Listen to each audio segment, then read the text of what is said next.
Please welcome to the stage, Tracy Rowland!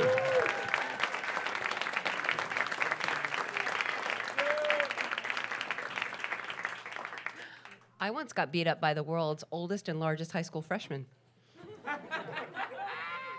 But that's a different story. This one was from a few years ago when I found myself on the Victoria Bridge in Zimbabwe, staring at a crocodile-filled river 400 feet below, while a group of people stood behind me chanting, "Go, go, jump." And I put the blame for this situation firmly at the feet of my friend David. David and I met years ago. We met in Los Angeles, not long after I had moved from Hong Kong. If you could keep up. I know you were told there'd be no geography, but there's tons of it in this one. And David, like all good friends, he thought the best of his friends, and he saw us as better versions than we saw ourselves. And he always thought that I was a lot more brave than I actually am. And he wouldn't say it in so many words. It'd be more like, well, that was a ballsy move, or that's a bold choice of haircut.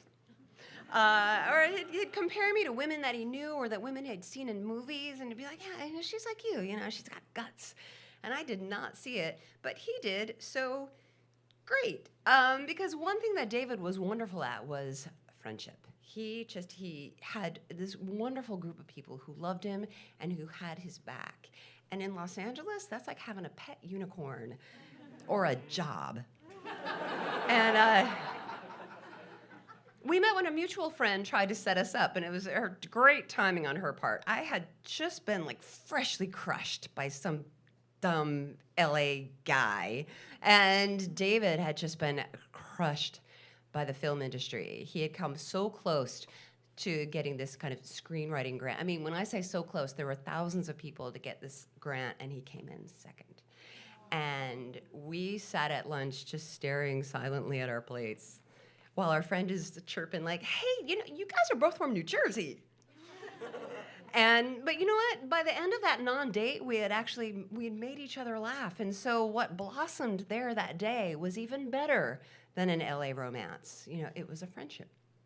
And it was the kind of friendship where, we liked the same books and we hated the same pop music. And we would just spend evenings on the phone. We could have spent them together next to each other on the couch, but it was more fun on the phone, kind of hate watching bad movies. Together, we'd spend the whole evening just like, ugh. And at one point, it was inevitable that David would be like, how did this get made? The words make no sense. And he would insist that his dog had just eaten a Chinese menu and just pooped out a better script. It's just and it was during one of these movies, we were watching a movie this way, on the phone, and the movie had this sort of dramatic suicide in it. And David was silent for a minute, and he was just like, that's a shitty thing to do to your friends, right? It's like they've got to find your body. Your dog is sitting with it for days, and then your family has to get that phone call, and then they have to get on a plane, devastated. I just wouldn't do that to the people that I love. And I'm like, that is very considerate. This is why everybody likes you. If I were to kill myself, it's probably going to be because of the people I love. They drove me to it. I'm going to make it as messy as possible. I'm probably going to do it right in front of their door. If we're not right in front of their door, I'm going to hope that they don't find me for weeks so it's just really ripe. That's how you do it. We balanced each other out that way as friends. We were good. It was a good little yin and yang of poor taste. And this pattern sort of developed in our relationship, where my ADD made me late to everything, and his OCD made him furious about having to wait. And then I would sulk, about how unaccepting my friend was about my disability. And I would go days without calling him, right? And then something would always happen. I'd see something funny, and I'd be like, I gotta call David. Or he'd see something funny, and be like, I gotta call Tracy. No matter how much I annoyed him. Oh, and I annoyed him. There was a certain point where it was just, call Tracy, call David. Those two words just cured every argument. There was even a time, there was a brief moment where I had enough success to have an assistant. I'd be like, any messages? And she'd hand me a stack of call David. And so those, it was like those two words were sort of the magical words for our friendship. And we actually even had this sort of short and ridiculous time as roommates, which we quickly realized was terrible. But during that time, the combination of like my ADD and his OCD meant that the dishes got washed twice. and it also it meant like he had a plan, right? He planned everything out. Everything was planned. And I did not. Everything in my life was random. And David had arrived in LA. He had a plan. He had a clear goal. He was going to be a successful screenwriter. And I went there because New York and Atlanta and Hong Kong, they just hadn't stuck, And LA wasn't just not sticking. LA was wearing me down. And it's because LA brings the crazy out in everybody. And this was David's theory, and he came up with it right after he got dumped by a woman because she felt that he didn't care enough about the movie The Goonies. And right about that time, I had broke my arm in 4 places because of jealousy. And when that didn't work, I lost 15 pounds and dated a gay guy because that'll show him. And so I started looking for more than just like the next city. I wanted a purpose and I wanted a plan. And it's a 4-letter word, but I was going to have a plan and I was definitely going to have a purpose. And I wanted a purpose that was greater than like success or romance because I wanted something that was attainable. And I looked into the Peace Corps, but they ask for a lot of time. Way too much time. And I was thinking, well, all right, I'm going to consider the Red Cross. I'll do Doctors Without Borders. And David suggested that I apply to Doctors Without Qualifications and then just wait by the phone. But then he pointed out what I can do. And here's what I can do. I can build stuff. I can adapt to new situations. I can bounce back from self-inflicted injury.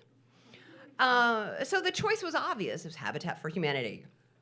And bonus, they take anyone, which is great. And then also the trips, they're exotic and they're short. So it's like purpose without commitment. It's totally my speed, right? And so these little international builds, they became my sanity break. Year after year, it was like my emergency Xanax, just kind of leaving the city, going somewhere else and being useful for a couple of weeks. And that first year, I built this very adorable brick house, not by myself, but according to Facebook, totally by myself. And I built it with this group of retirees and college kids, and we ended up regrouping kind of year after year and build after build around the world. It was like friendship. And that was neat and new and wonderful in Los Angeles. And then flash forward a decade, and I'm about to jump off a bridge in Zimbabwe with these people, and circling back, it's all because of David. So my Habitat team had ended up on that bridge because we had this very successful build in nearby Botswana, and we wanted to celebrate by doing the second highest bungee jump in the world. And I had suggested maybe a nice dinner and a bottle of wine would be a great way to unwind after this build and toast our success, because no matter what my good friend said, I am afraid of a lot of things. I'm afraid of extreme heights and falling off of them. And meanwhile, there I was on that damn bridge, and I'm paying my fee, and it's not cheap.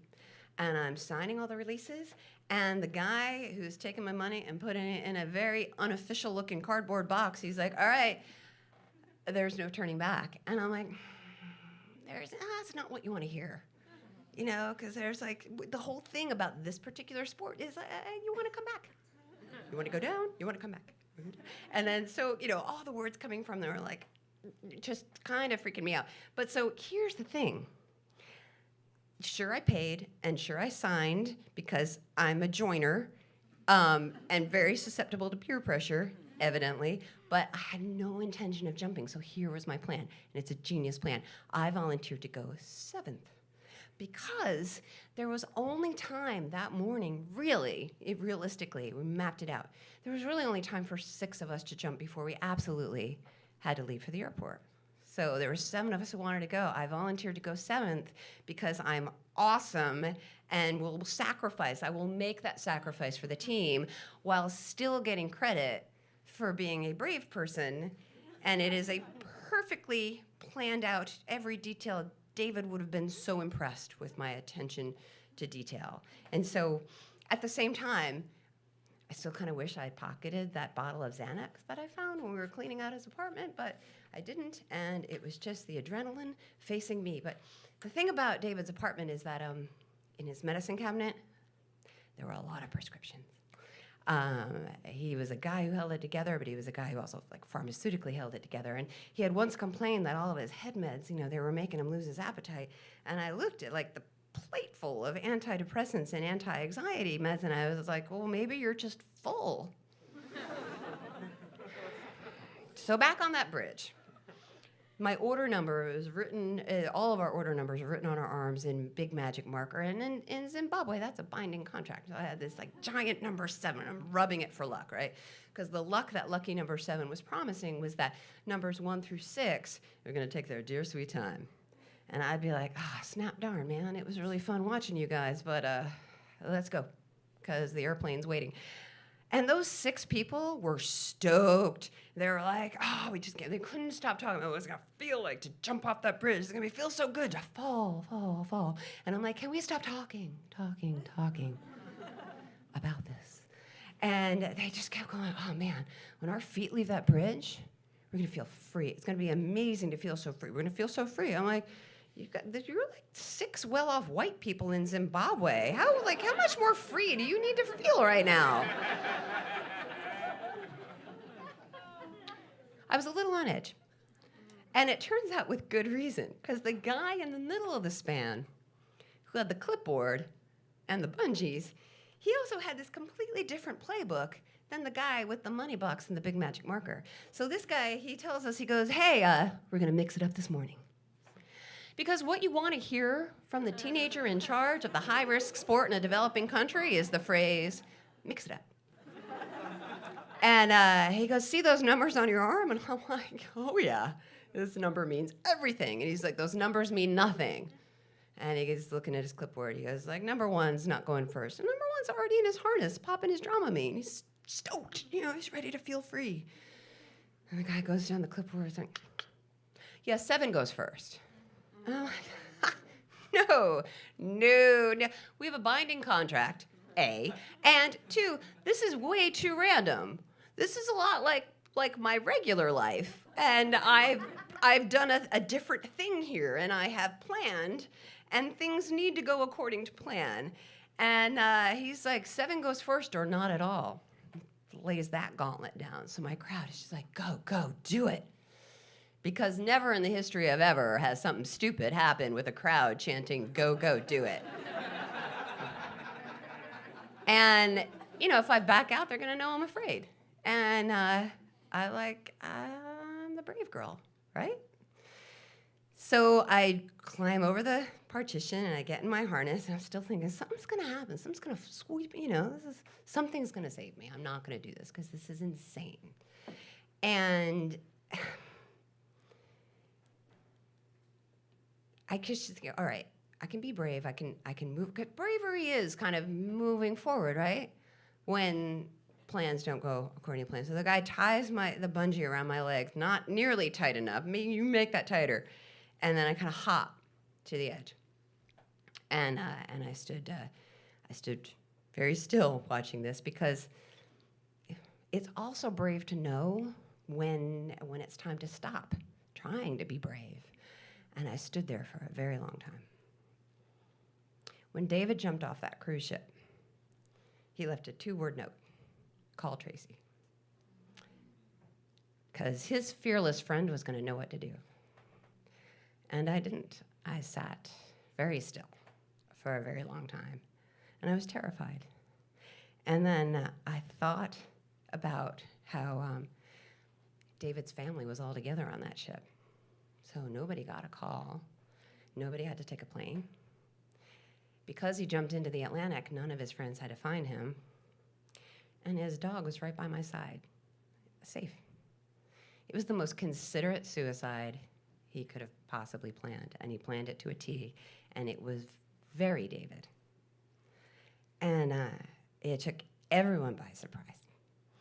And he was the upbeat guy. He was the guy that was there for you. He was the guy that was there to help out. And like at his memorial were all the friends that I had met at all of his birthday parties. They were the friends that I met on the set of all of the short films that he had made. Ed Asner was there because David made a short film called The Attic, and it was a comedy sitcom based on The Diary of Anne Frank. And Ed Asner played the skeptical TV executive. And he only had good things to say about David. We all did. And somebody even said, hey, how